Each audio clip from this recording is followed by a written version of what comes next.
Hello? Okay, you can start whenever. All right, we're all set to go here. So welcome to the November 18th, 2021 meeting of the CB6 Public Safety Committee. I'm Matt Roberts, the chair of CB6 Public Safety. And this meeting is called to order at 6:34 this evening. We're joined tonight by the CB6 Assistant District Manager, Brendan Berth. Members of the public, you can raise any questions or comments that you have through the Q&A feature of Zoom. If there's time following the committee's discussion, we will field questions from the public. I believe Sean had a conflict tonight. He was scheduled to take minutes, so we do need a minutes taker for this evening. If there's any volunteers, please let us know.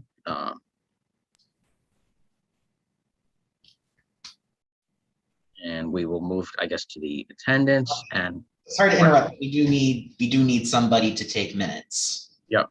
So you can raise your hand if you're able to take minutes. Raise your hand on Zoom, that is. Hold a sec. I can probably take minutes. I just need to get my notes together. Is that Stephen? Yes, it is. Sorry. I have too many things up on my screen. No worries. Give me a moment and I can start taking minutes. all right, thanks, Steve. I know you did them just last month, I guess, right? Yes, I did. All right, we'll make sure you get a break after this month. Okay.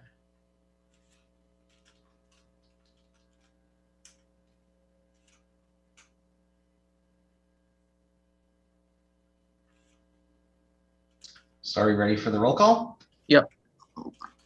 Okay. Committee members, I will call your name and you will unmute yourselves. When your name is called, please say present. I will announce if there is quorum.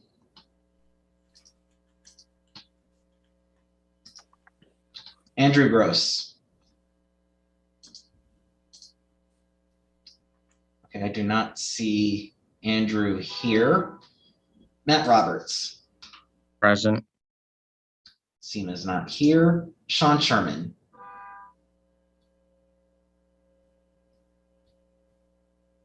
That's right, Sean isn't showing up tonight either. Steve O. Here. Stu Desser. Present. Eric Goldberg. Present. Lou Sapersky. Yo. Ozzy Abadi is not here. We have a quorum. All right, thanks, Brendan. So the agenda for tonight's meeting was distributed ahead of time by the board office and appears on the screen before you. Committee members, if there's no objection, we will adopt the agenda as stated. Members of the committee, if you object to adopting the agenda, you may raise your hand through Zoom.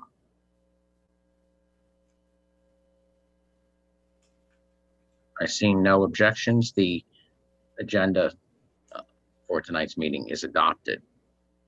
So that takes us to the minutes. Committee members, as you know, the minutes from the October 21st, 2021 committee meeting were distributed ahead of time by the board office. There's no objection. We will adopt these minutes as drafted. If you object to adopting these minutes, you may raise your hand through Zoom.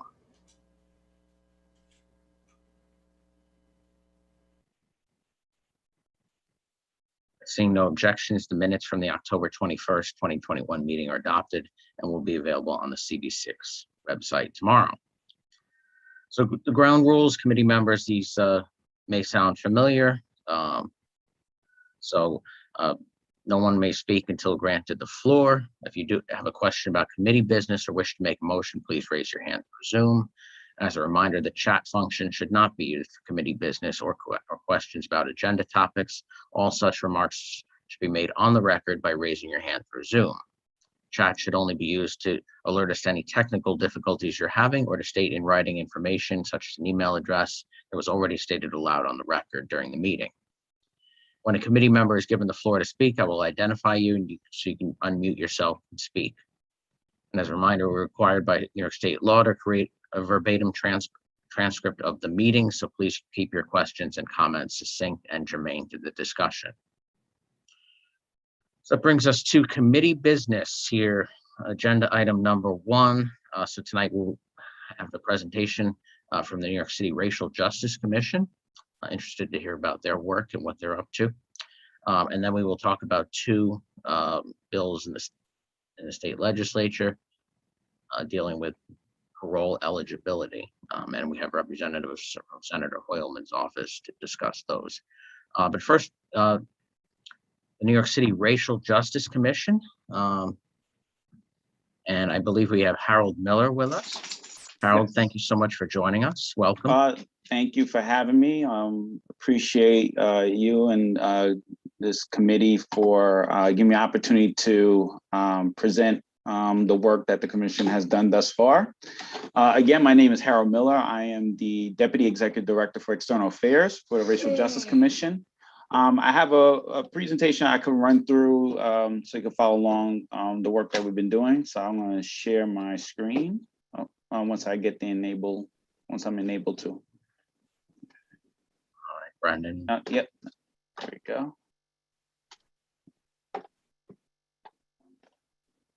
Okay.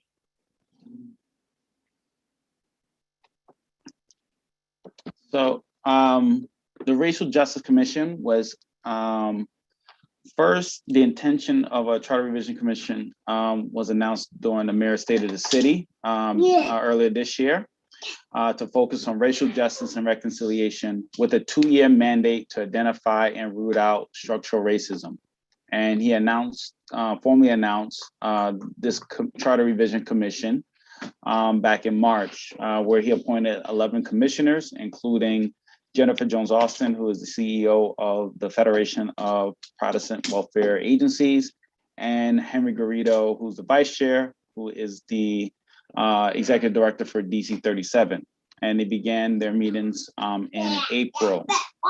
The mission of the Racial Justice Commission is empowered with the legal authority of the Charter Revision Commission will seize the transformative potential of this moment in history to identify and propose structural changes and significant policy reforms that will advance racial justice and equity and begin to dismantle structural racism for all New Yorkers.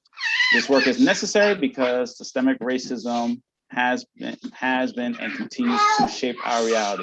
Forgive me, I got my 3-year-old in the background, but if you could hear me, I'm going to just keep going, okay? So the Racial Justice Commission members are made up of the following. Besides, I mentioned Jennifer and Henry. You have Kay Bain, Anna Bermudez, Reverend Fred Davey, Lurie Daniel Favors, Derek Hamilton, Chris Q, Yesenia Mata, and Phil Thompson.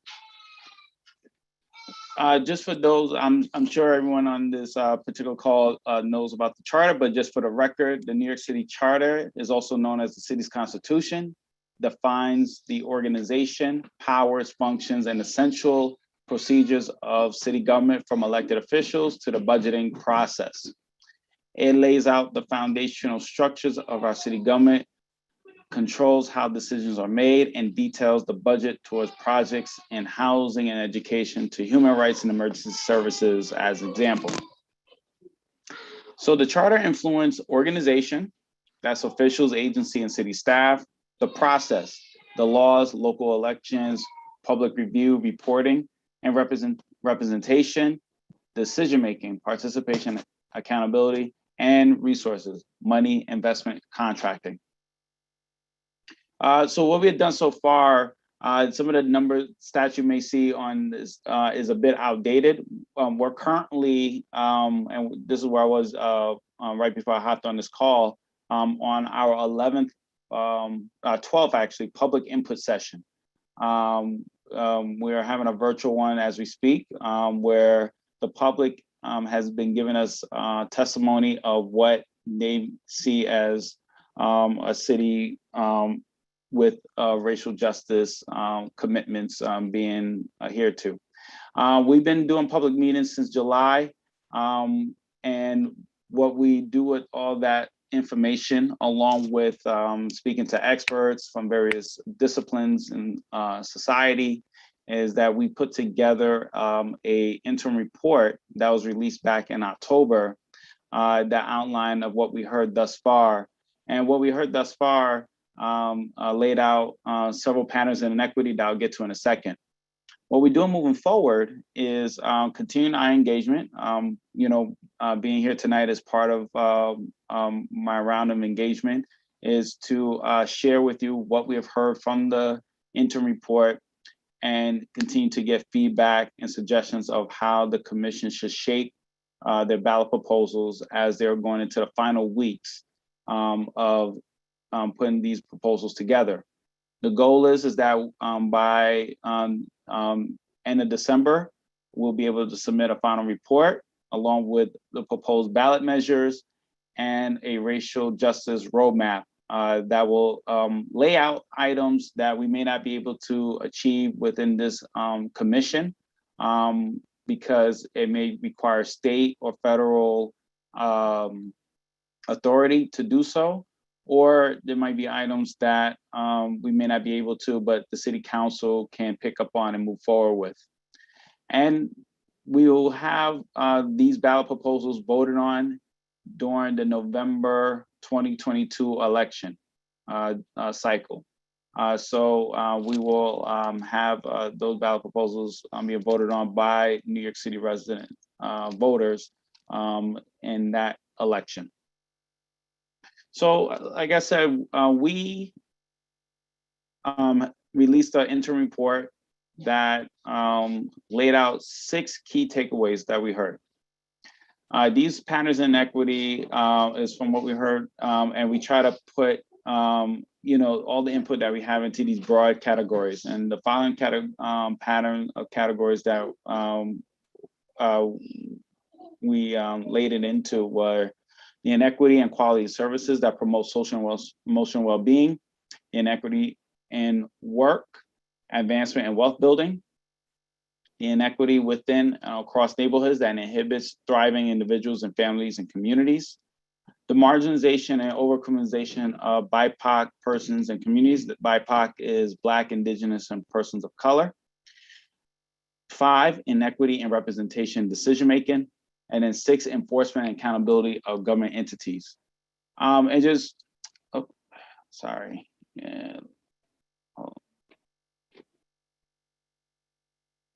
What I was gonna show is some of the things that themes that we heard from the various inequity buckets are when it comes to inequity and quality services, the lack of quality education for BIPOC children and adults, decay and lack of access to affordable low-income housing, lack of support for early learning foundations, scarcity of mental health services, or coordination of care. When we talk about work, advancement, and wealth building, inequity in employment, lack of economic mobility, insufficient preparation for the future, unjust procurement, and lack of access to capital and similar resources. Inequity within across neighborhoods, the themes that we heard: resources not distributed equitably, responsibilities not distributed equitably as well, racial equity not prioritized in land use decisions, lack of community ownership and control. Marginalization, overcriminalization. The themes that we heard is that we need to reimagine public safety and proper focus on punishment instead of care. Lifelong marginalization for those who may have committed crimes and paid a debt to society, or still paying that debt long after they're supposed to have been paid off. Overcriminalization beyond a point of policing. Marginalization creating segregation. Over-reliance on violent or adversarial methods. We'll talk about inequity and representation decision-making, lack of community power, the failure to prioritize racial equity in city decision-making, lack of representation in government, and lack of civic participation. Enforcement and accountability of government and entities. The themes that we heard: laws to protect against discrimination do not work well enough, need for stronger enforcement of institutions, lack of access to legal services, community demands often remain unmet, lack of transparency or accountability in addressing community input, agency tracking not meaningful, lack of accountability for police misconduct, laws to protect workers' rights are not strong enough. So I talked a bit about what was happening next, so I'll just jump to, we want to know your thoughts, and we kind of have these framing questions, and you could go on our website, nyc.gov/racial justice, to see these questions and give direct input to them. But the questions that we're having with New Yorkers is, one, which patterns of inequity most resonate with you and your experiences? Two, how have these patterns of inequity impacted you and your community? Three, who needs to be involved to address these patterns of inequity? This can include city agencies, elected officials, city staff. Four, what's your vision for a New York City where these patterns of inequity do not exist? What would the city look like? How should the players you identify act differently? So we want to stay in touch. We want to hear from you. We are racing to the end, but we are still seeking input, feedback, and ideas of how we can create bold, broad, structural change to the city charter to root out structural racism. Like I said, you can learn more by going on to nyc.gov/racial justice, nyc.gov/racial justice, or you can email us your comments, questions at racialjustice@charter.nyc.gov, racialjustice@charter.nyc.gov, and I'll put my direct email in the chat as well. Or you can follow us on our social media channels. On Twitter is @racialjusticeNY, and on Instagram and Facebook is @racialjusticeNYC. So stop here. I'll take it back to the page with the patterns and equity. If folks have questions, I'm happy to answer. Sure. Thank you so much. Great presentation. A lot of themes in there. So committee members, I'm going to open it up for questions. And then if we have time, any members of the public, you can put your questions in the Q&A feature. Stuart, you have the floor. Thanks. I have a few questions. As soon as I figure out how to get my mic to work right, hold on. Oh, I heard you well just now. Okay. So the report expresses the sentiment that school curricula are disadvantageous to people of color, and that testing and grading, quote, do not honor how people of color learn. Could you be more specific about that? So just this is from the public testimony that the report reflects. So won't say is explicitly like the opinions of all the commission members or even myself, but just to try to best excuse me, my computer is low battery, so I'm just reaching for my charger. Just to best explain what people sentiments were, is that the child's education wasn't reflected to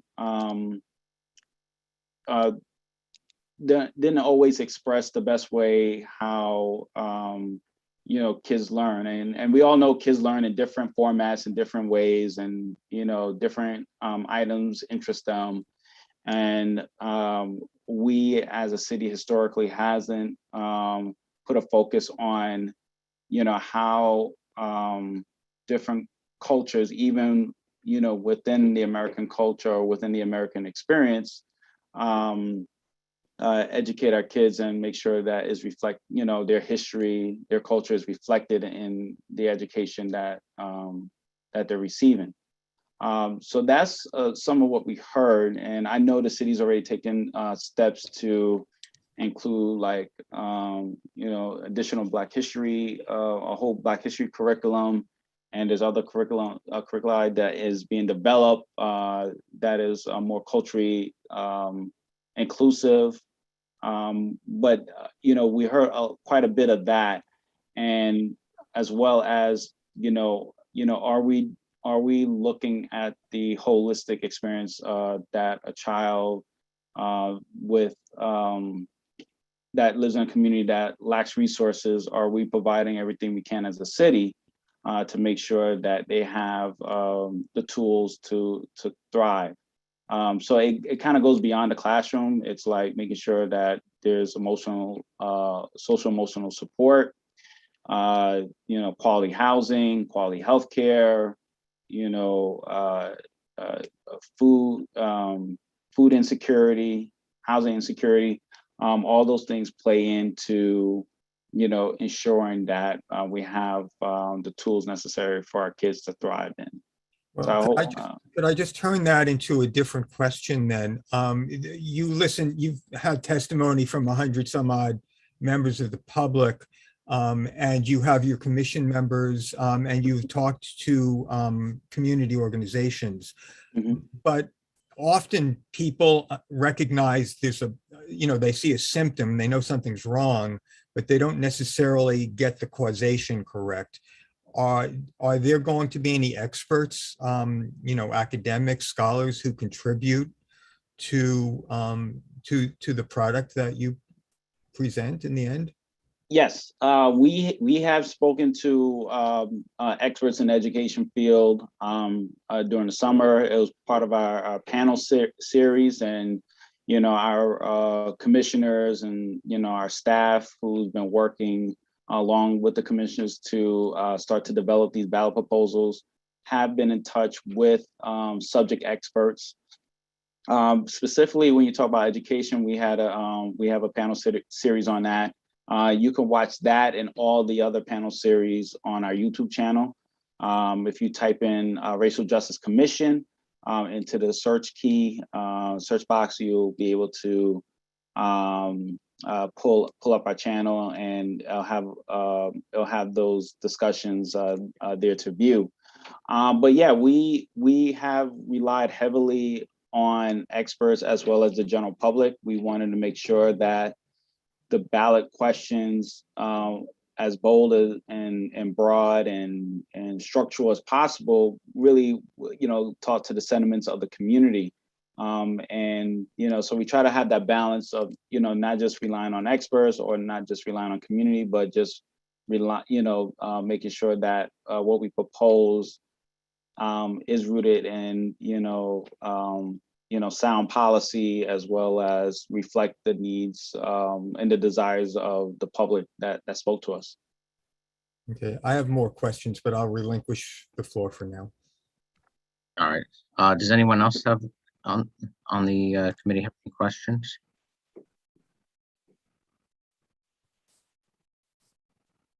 All right, Stuart, if you have another question, you can go ahead. I have 1,000 other questions, but the CCRB is one of the members of your commission, the CCRB chair, and some would argue that CCRB is part of the problem, or at least needs to be revised or reformed or replaced. That seemed a little bit of a concern, that there's a conflict of interest on the commission. Would you suggest that is not an issue, or? I will, personally, I will argue it's not an issue, but I understand how people may see that as a conflict. And knowing Reverend Fred Davey as well as I have for the last many years, he's a reformer. He's been working really hard to call for and push for additional reforms to the CCRB.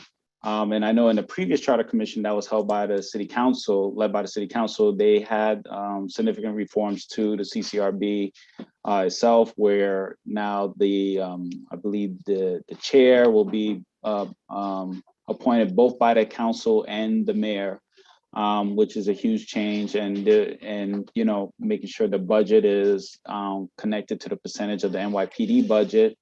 So there are changes, there's a lot more that need to be done. And, Reverend Davey will be the first to tell you that.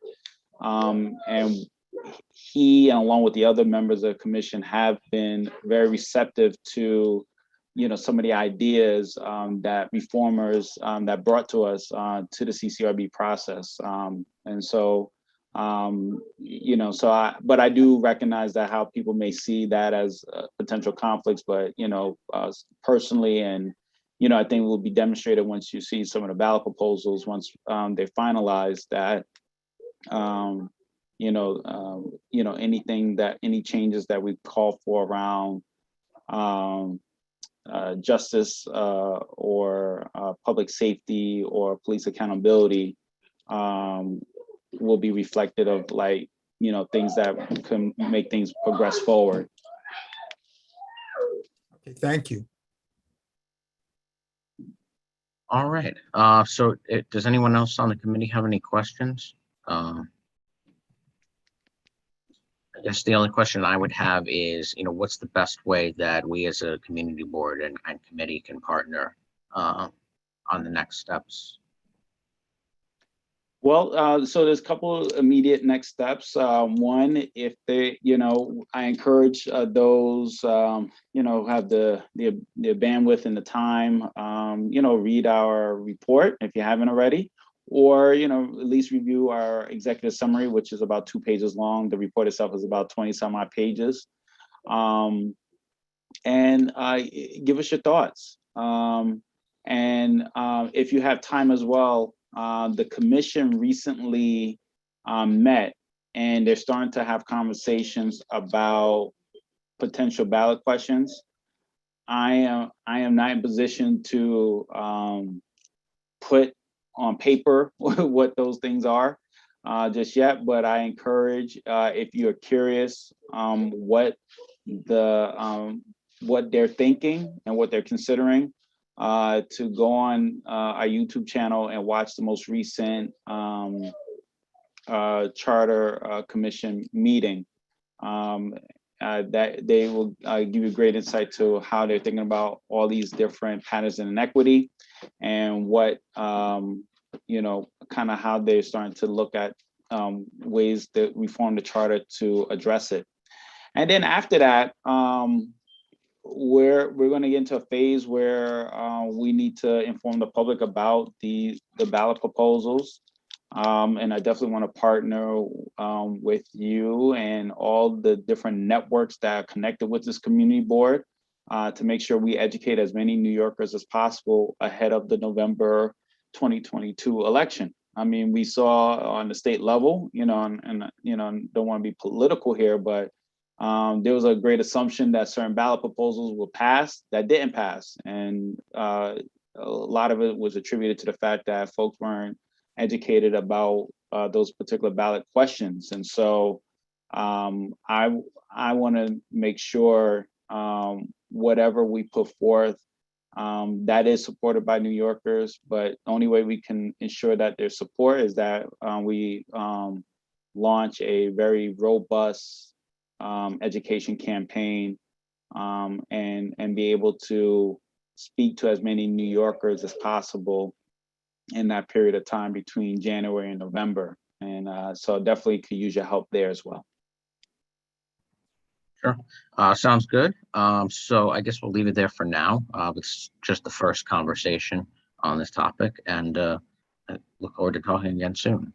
I greatly appreciate it. Thank you, Chair. Thank you to everyone on the call. And I will put my information in the chat. If you have additional questions, you need to ask me directly. Please feel free to email me, and I'll be more than happy to track down the answers and be able to help give a better understanding to what the commission is doing. Excellent.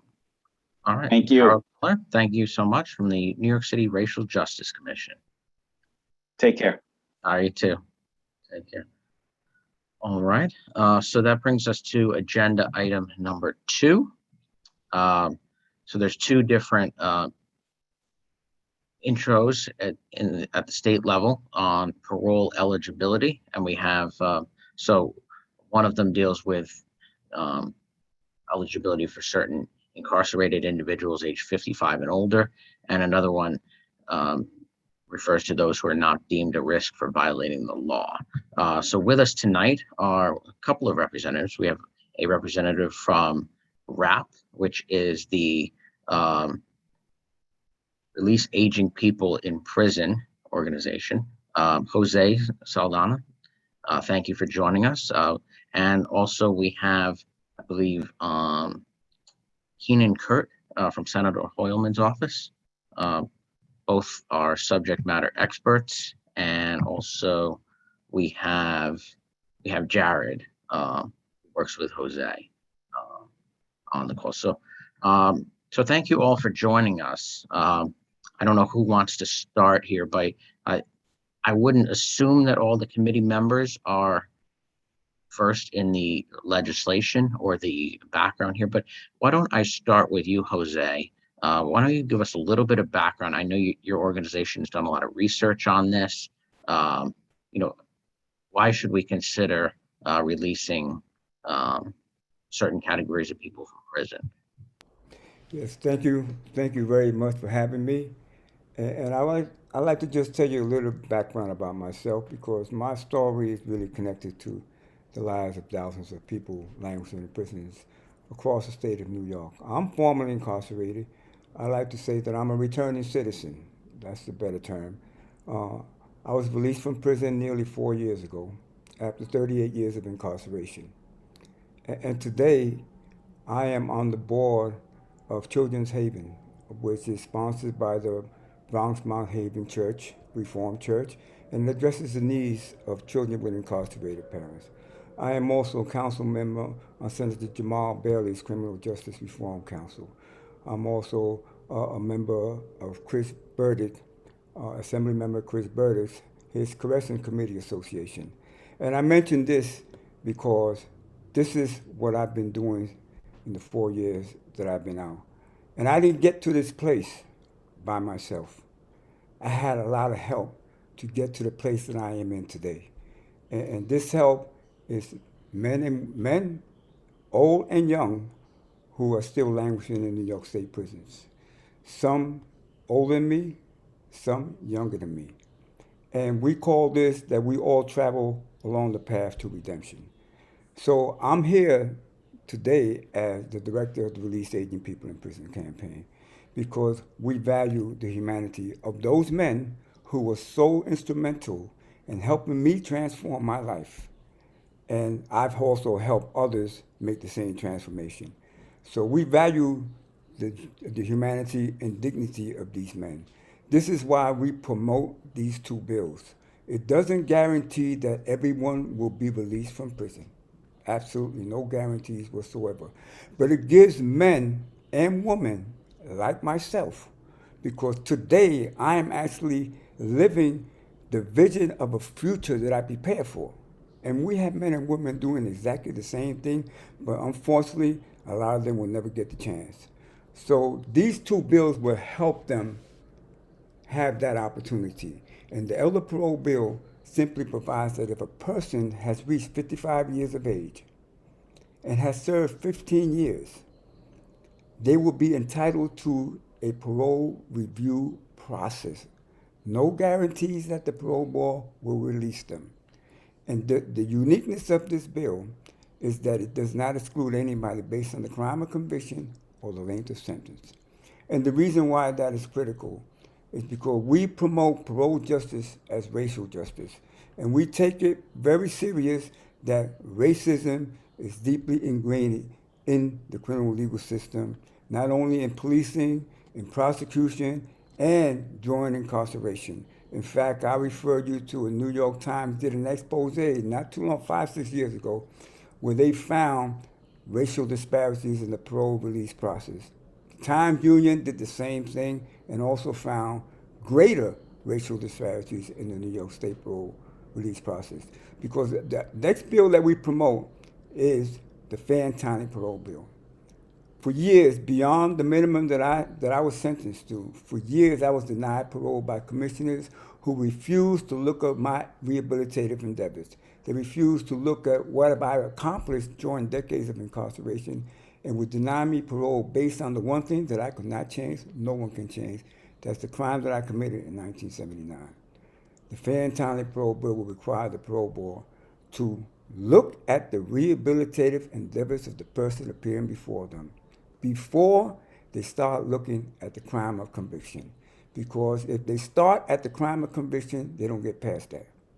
And these two bills would actually give men and women like myself a chance to fulfill the vision of the dreams and future that they've harbored and strove for years and decades of their lives during incarceration, and rather than just give up hope on life and die in prison.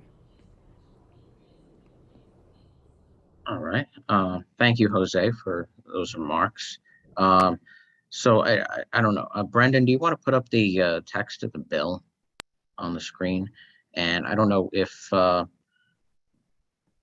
Keenan, Kurt, do you have any comments you want to make before we, and then we'll open it up to questions for everyone.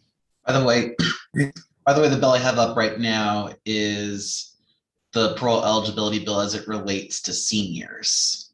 Okay, so we're talking 55, age 55 and older. Yes, this is the one I have up right now.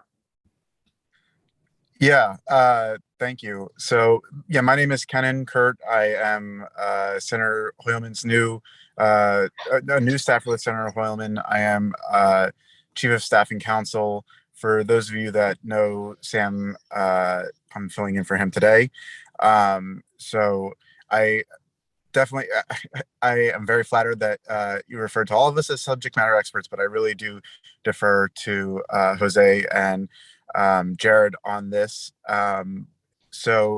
But you know, we're very proud to carry this bill, Senate Bill 15, the one that you have up, which is the elder parole bill. As was said, all it's saying is that if you are 55 and you've served 15 years, you know, you just deserve a chance to be heard. You know, I'll point out that recently the United States Supreme Court found that sentencing a child to life in prison without the possibility of parole is cruel and unusual punishment. Well, you know, why stop at 18? Don't 19-year-olds, 20-year-olds, 21-year-olds, they don't have fully, you know, you're not the same person that you were when you were 21 when you're 55. So why don't you have a chance to at least make your case? And that's all we're saying. And, you know, when you get parole, it's not like you are just out free, able to do whatever you want. You know, you're under parole. You still have to check in with your parole supervisor and do all the other things that are necessary with that. You know, Jose already talked to a lot of the human impacts of this bill, so I won't really rehash them, but you know, I'll just provide some statistics that might help put some you know, some more context here. The population of people in prison age 50 or older since the year 2000 has doubled to over 10,000. That's as of 2016. And that's even while the prison population overall is falling significantly. Since 2011, more than 1,000 people have died in New York state prisons, and most of them are from age-related illnesses. That's pre-COVID. And, you know, even if, you know, if the human aspect of this is not enough for you, just think of what it's costing New York State. We spend in general an average of $60,000 per year for each person that's incarcerated. When you talk about older people, that cost increases to $120,000 to $240,000 a year. So, you know, if nothing else, think that this will save the state $1.7 billion by 2030. So, I mean, this, in our estimation, this is a totally common sense proposal. We are, on the human aspect, these folks deserve to be heard, to show that they are no longer a threat to the community, that they've grown as people. And, I like to think that in New York State, we have the Department of Correction. It's not the Department of Punishment, it's the Department of Correction. And, if you have served for 15 years and you're over 55 years old, you deserve the ability to show that you have grown as a person and that you are no longer that you deserve to be put on parole. So I'll leave it at that and wait for any questions. Thank you. All right, Ken and Kurt, thank you so much.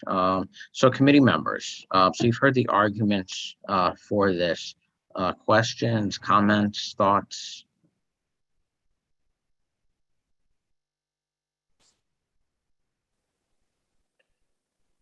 I would just share quickly that, in relation to it, it sounds to me that compelling that there should be an opportunity for people to present the way they've been rehabilitated after, a certain age and a certain time, serving in prison.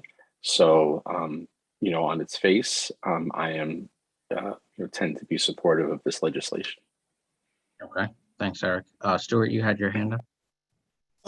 Yeah, it's sort of hesitant question, but there are generally understood to be 4 reasons we imprison people. I mean, this is the theory. It's, retribution, rehabilitation, incapacitation, and deterrence. So you've answered 3 of those things, but retribution is the challenge that you're going to face. I mean, someone's going to come and say, someone I love dearly was murdered by you. She was 20 and she's lost 70 years of her life. You've been in jail for 15 or in prison for 15. That doesn't sound just. So how are you going to answer that?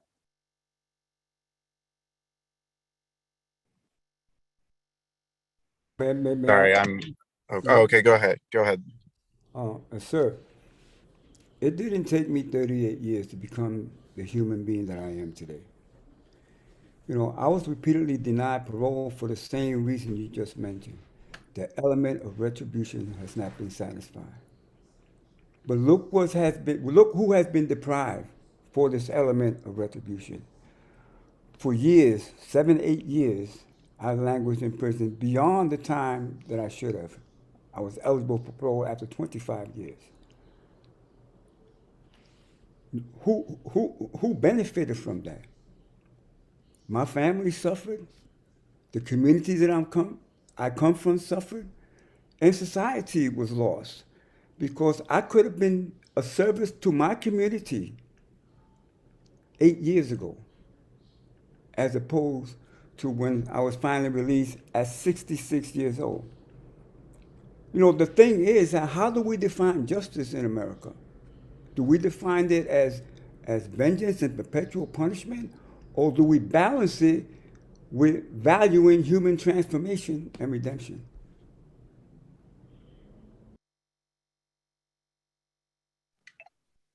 Yeah, and I would just add that survivors and their families, they're not a monolithic group.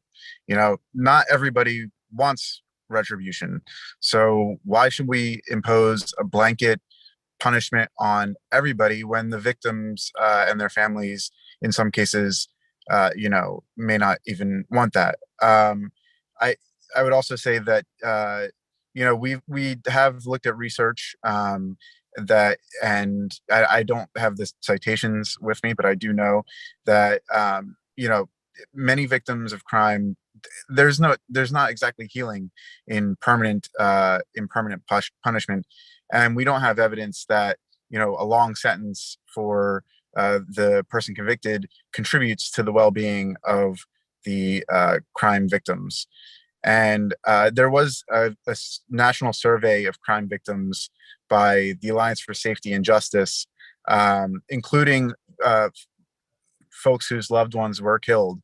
And the majority did prefer shorter sentences alternatives to incarceration and rehabilitation over punishment.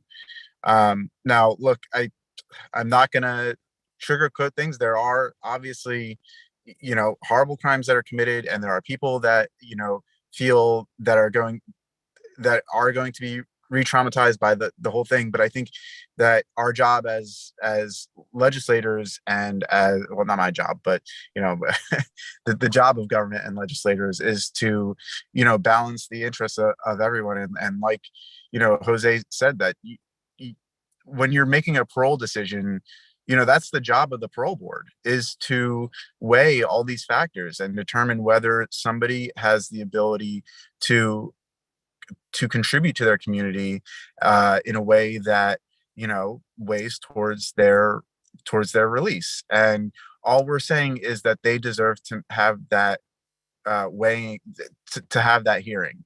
We're not guaranteeing that anybody is gonna get out. It's just giving them a chance to be heard. Thanks. And could I just add a question to that then? The parole board does hear from the victim or the victim's family. It would probably seem inequitable if that had an influence on whether somebody ended up getting parole or not. How does that work? I can tell you from my own experience and the experience of countless others that the only time the survivors of interpersonal violence, of whatever sort of violence it was, the only time their statements have any value whatsoever is when it can be used to enhance punishment, to add more layers of punishment, to deny parole. But when the crime victim statement supports release, it's dismissed, has no value whatsoever.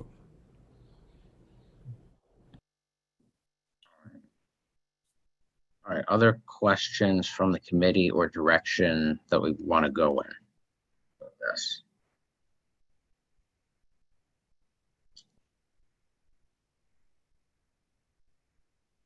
Anyone? Do we want to write a resolution? Do we want to have further conversation? Do we want to bring in some other speakers? Thoughts? Can I speak up very briefly? Sure. Just to sort of add to what Jose and Kenyon said, folks may have seen Columbia University put out a report just a few weeks ago on what they call the New York's new death penalty, finding that more people have died in state prisons in the last decade than died by execution in the 350 years that New York implement capital punishment, that people die once every 3 days on average in New York state prisons. And these are not just facts and figures. These are the loved ones of the people in our campaign. These are the members of people in our campaign. We have incarcerated members, and of course we mobilize with people who do have loved ones inside. And to be honest, year by year, month by month, that these bills don't pass, that we don't give people meaningful pathways to release, we're losing people. And it's very real. And many of them, this was something I think others touched on, that many of them themselves are survivors of violence, right? It's not two different categories, not, there aren't these two different categories of people. Many are impacted on all sides of the system, and they've lost loved ones who couldn't be there to support them. So certainly I, more than a decade ago, worked for actually Brad briefly, but also for Tom Duane, and respect the community award process. I used to go to CB4 and CB7 meetings all the time. And I know you have a sort of, I appreciate the deliberative process. I would just say that, resolution support from your board would be really meaningful for us. I believe there's one from CB5 as well. And, can really help us build the momentum we need to push these reforms over the finish line. So appreciate the time and opportunity, and just wanted to make that plea. Thank you. All right, thank you, Jared. So committee members, I'll ask you again, where do we stand on this? I know there's some hesitation. I think, anybody want to make a motion, or do we want to table the matter to January? Kenan, do you know where this is in the Senate right now, as far as the timeline? Yeah, so we're starting the new session in January. First week of January it'll start. So the way New York works, we have to go through the entire committee process again. But you know, when there's a will to get something done, that can actually happen pretty quickly. You know, in a matter of months. It could happen anywhere from 1 month to, you know, it could be passed in June. Luckily, I mean, or hopefully it'll be passed in June. So yeah, we're basically you know, in terms of legislative procedure, we're starting from square one in January. But thanks to the folks on this call, you know, there's a big groundswell building for this bill, and we're really hopeful. I mean, there already was, but it's even bigger now, and you know, we're really hopeful that it'll move quickly. And there's also a chance, you know, that action could be taken on it in relation with the budget, since this is a major cost saver for New York State. And if that happened, it would be enacted in by April 1st. All right. Is there a legislative memorandum for this bill? There is a sponsor's memo for the bill. I think you had it pulled up earlier on the screen share. But yeah, if you go to the New York Senate website and you search for the bill, yeah, I think what you're looking at right now, this summary of provisions and the justification, that's our memorandum on the bill. Yeah, so just go to nysenate.gov and you click on bills and laws, and then you search for S15-A, and that's the latest version of the bill. And it should also exist, it looks like, for the other, okay, there isn't a memo for the other bill, 7514. Right. Hasn't been updated yet, but it should be in the, at least on the assembly version. Yeah. I think we ought to read those before we go forward on the bill. Perhaps we ought to lay this over. All right. So seeing that it's not time sensitive between now and January, heading into the holidays, I would suggest, if you guys agree, that we put this back on the agenda for continued discussion in January. We're not going to meet in December because it's the week before the Christmas holiday. But does that sound good, or does anybody want to take any other point of action? I think there's a lot here. I do think that we should, you know, definitely do our due diligence and you know, make sure we're comfortable with any position that we take. I just want to make sure that I didn't leave the impression that I have any questions about this this bill. I favor it, and I think it should be emphasized, and you've certainly mentioned it, that this doesn't guarantee anything except an opportunity to stand before a parole board. So, yeah. So yeah, all right. Thank you. Sorry, thank you. I appreciate that, and I would just say one last thing with regards to timing.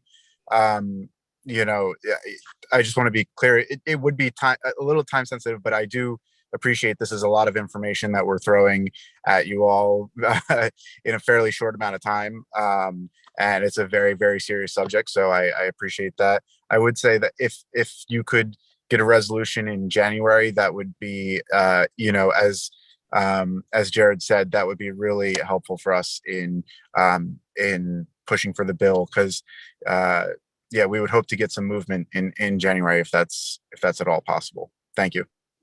All right.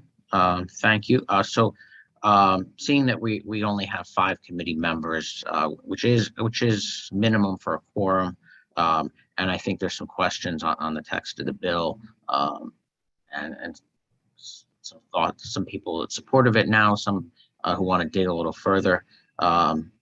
I will, unless somebody wants to make a motion today, I think we will bring this up again in January. Move to lay over to January. Is there a second? I second. second. Okay. For the minutes, who seconded that? Stewart. do it. Okay. All right. Brendan, do we need a roll call for this, or is it? No roll call is needed. Okay. So we will put this on the agenda for January. And you guys are welcome to, Jose, Jared, Kenan, you guys are welcome to join us then as well. So thank you guys so much. And we will reconvene in January. As far as the chairs, that brings us to the chair's report. So no major report here on my end. We will skip the month of December. I know there's a lot of events going on the week before Christmas. So we'll give everybody the night off and we will reconvene in January. I still have other, well, I'll also update you guys on crime in January. As far as major issues right now, it's nothing major.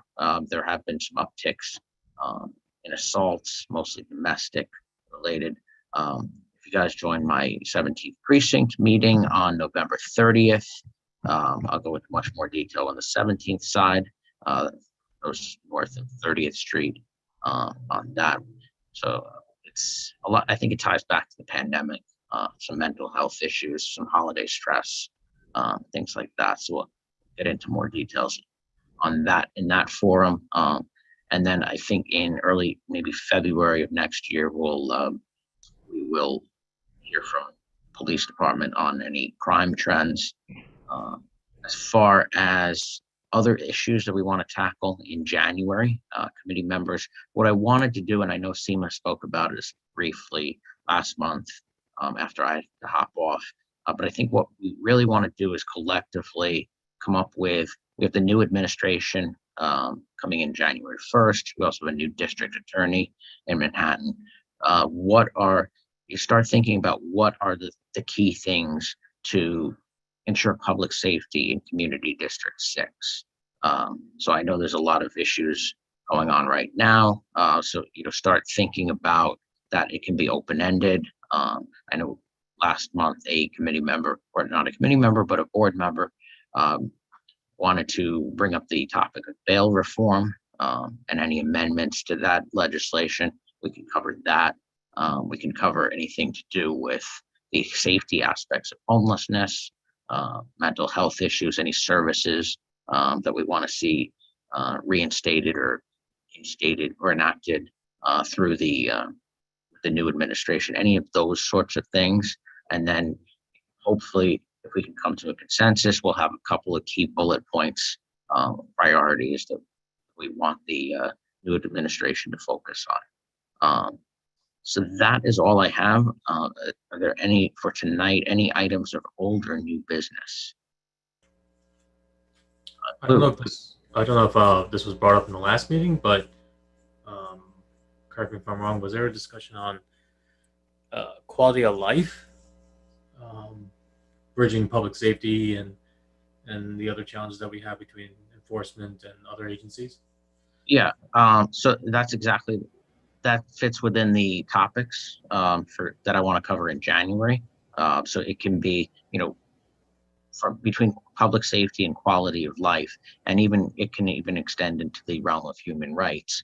What are the areas of concern? I pushed it to January in hopes of getting more community participation. I don't want 5 or 10 people from the committee to speak for everybody, but I do want to kind of reach broader community on that to kind of see, what quality of life issues we have, what are the things we need to tackle. I don't want 20 things, but we need to narrow it down into 3 to 5 key themes or points of action. All right. Lou, you have a question or an item of old or new business? Yeah, I was just thinking, periodically, I'm a walker. I tend to walk pretty much everywhere. And frequently on First Avenue, there have been wings of motorcycles. They're just not just one or two, but a formation of motorcycles going north. I've seen that 3 or 4 times over the last few months. And last week or 10 days ago, we not only had a wing of motorcycles, but there were three or four all-terrain vehicles, unlicensed, in the bike lanes.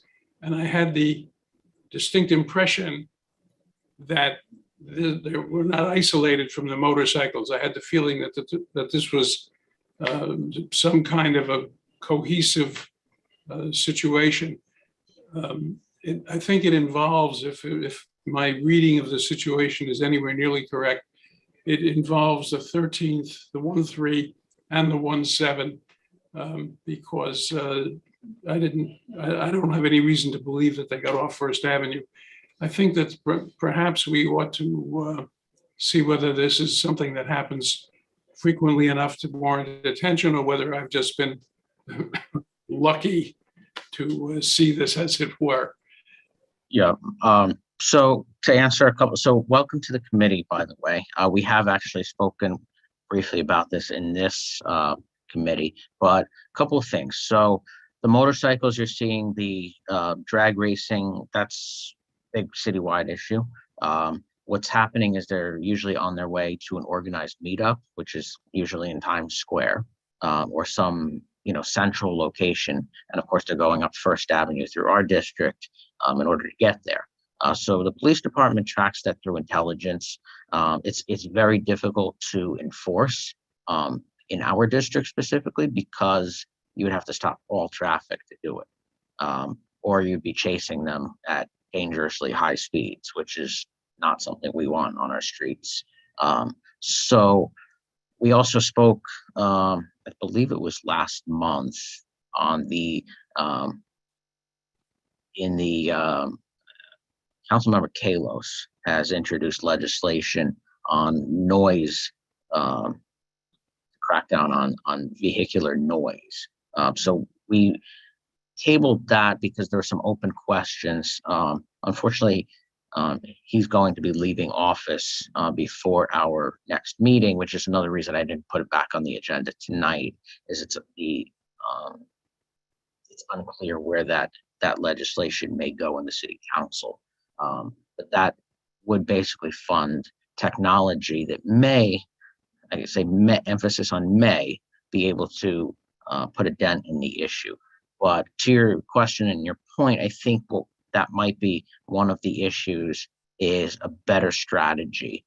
Our ask might be that we need more resources attached to it and a better strategy to enforce it. Because when they do get to these meetup spots in Times Square, these illegal bikes and whatnot are seized and destroyed. So they don't get them back or anything. It's not where you pay your $5,000 fine and then they give it back to you. They actually take them and destroy them. So I don't know what percentage that's actually addressing the situation, but I think there might be a better approach. You have a follow-up? Yeah, this wasn't just electrified bicycles. This is the Harley Davidsons at the top of their form. They also seemed, although you mentioned it, they seem to have either blow-by mufflers or cut-out mufflers or no mufflers at all. But as to the more pressing issue, they do seem to run through red lights as a unit, and the all-terrain vehicles are also not slender tired vehicles. They are heavy-duty vehicles and heavy-duty tires used in cross-country operations of one sort and another. This is perhaps something that we could look at as we move along. All right, yeah, I'll see what we can do on that. I mean, it is a borderline transportation issue, so it may, depending on if the course of action, we may have to do it joint with transportation. But as a safety issue, we were able to tackle the vehicular noise as a public safety issue. So we'll see where that lands, but I definitely will be part of our conversation in January on key points from our district for public safety for the new administration. All right. Anything else? Thank you. All right. Any other items of old or new business? All right. Is there a motion to adjourn? So move. All right, thank you, Lou. So everybody, so we will adjourn if there's no objections at 7:38. Have a terrific Thanksgiving. And if anybody's interested in my 17th precinct meeting, that will be on November 30th, Tuesday evening at Sutton Place Synagogue on 51st Street at 6:30 p.m. And it's also going to be available on Zoom. So just drop me a note if you're interested in that, or check the board newsletters. So thanks everybody for joining us, and we'll